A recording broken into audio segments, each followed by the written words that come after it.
But there is an interesting question to be sort of asked around all of this, which is basically, Alex, if we've got to the point where we're pricing in 4 hikes, i.e. in hot inflation fully priced, what comes next?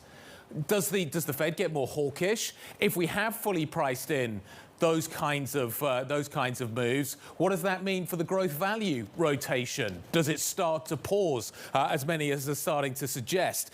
Certainly that's the view coming out of Barclays. So let's talk about whether or not hot inflation is fully priced. Mike McKee, Bloomberg International Economics and Policy Correspondent, joining us, and Ira Jersey, Chief US Rate Strategist for Bloomberg Intelligence. Ira, let me start with you. Is hot inflation now priced? So yeah, I think it mostly is. If you look at what the inflation swaps market is pricing, so this is where the market thinks that CPI will be over the tenor of this particular instrument. If you look at that, we're thinking 4-ish% inflation this year, and then slowing inflation in 23 and 24. So the market, I think, is certainly pricing for a deceleration of inflation growth, but 4% inflation is still relatively high to what we've gotten used to over the past 2 decades. So I do think that at least in the rate side of things, the rates market is kind of there already, thinking that we're going to have continued inflation, well above 3%, which of course is well above the Fed's target. All right, Mike, next question to you, same thing. Is hot inflation fully priced?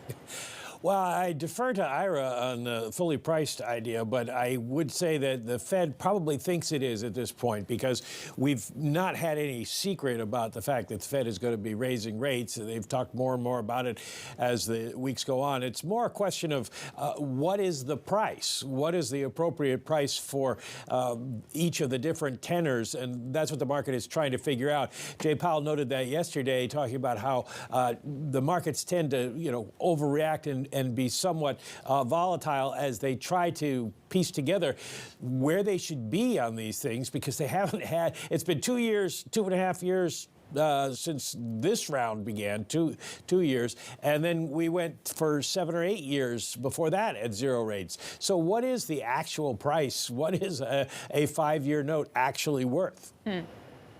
Mike, let's just talk about what the Fed's job is going to be going forward. We heard it articulated yesterday by the Fed chair, Jay Powell, up for re-nomination. He talked about the idea of being able to bring inflation down without sort of damaging the US economy. That is a very tough needle to thread. In terms of the pricing on inflation, there is this kind of expectation, as Ira talked about, of inflation coming down. My question is, can it be brought down without damaging the economy? And if that is something that we now need to think about, is that the focus for markets going forward from here, rather than worrying about kind of where inflation is and the Fed reaction? It's what action we get from the Fed's moves in terms of the real economy. Well, I think you'll see the Fed move very cautiously. Their track record in this area, not very good over the history of U.S. recessions. A lot of them have come about because the Fed over-tightened.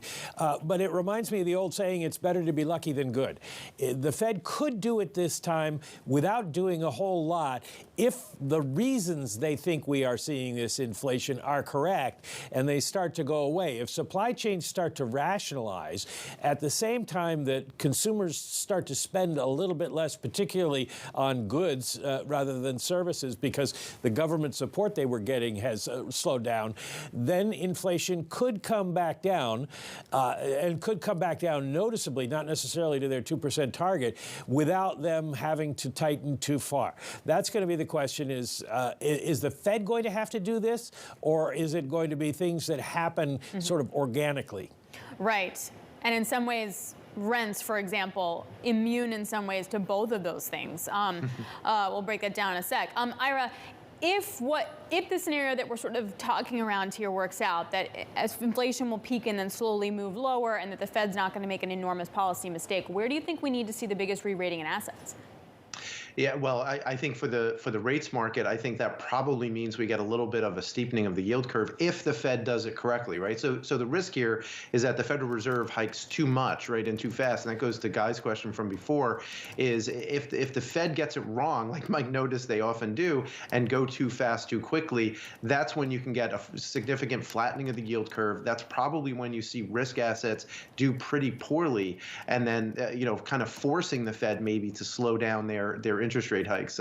So I think there is a tough balancing act here. And as far as market repricing, like there's not a lot of markets right now that we see that are very out of whack in the fixed income space, except maybe the TIPS market a little bit. There's been a lot of people putting in tens of billions of dollars into TIPS products like ETFs and mutual funds in a market that's relatively illiquid compared to, say, the regular U.S. Treasury market. So you see real yields at negative 80 basis points for 10-year TIPS. That's way too low. And over time, I think that's where you can see a significant repricing as the Fed hikes and starts to run off their balance sheet, which seems like it's a done deal that the Fed is going to start doing that very soon after they initially hike. Ira, how quickly?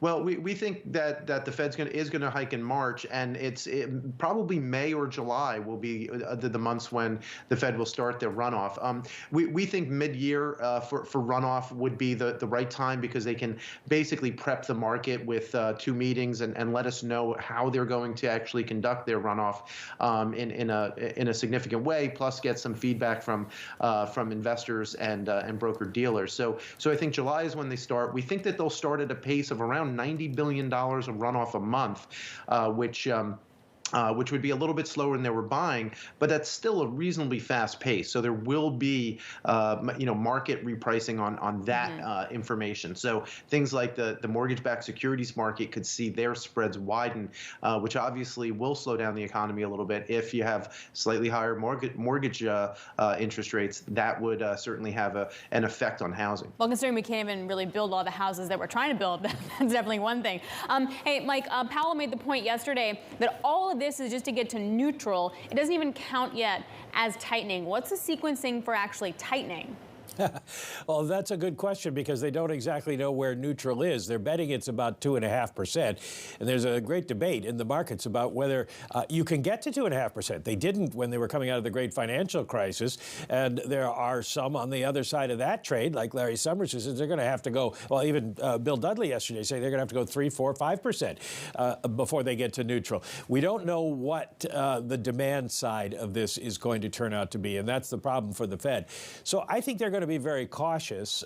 Bill Dudley makes a good point in a Bloomberg opinion article this morning that may sort of push back at what you were saying, Ira, about when they start the balance sheet runoff. He thinks that they want to get the Fed funds rate up to at least above 1%, so that if things go pear-shaped, they can start cutting it again and not have to immediately start QE again. So it could be a little bit longer, faster than the 2 years before they started tapering or letting the runoff go last time, but a little bit a little bit slower than some people are anticipating. Then when they get above 1%, Alex, is the answer to your question, they start to look around. They start to see what is happening with the economy and what is happening with inflation.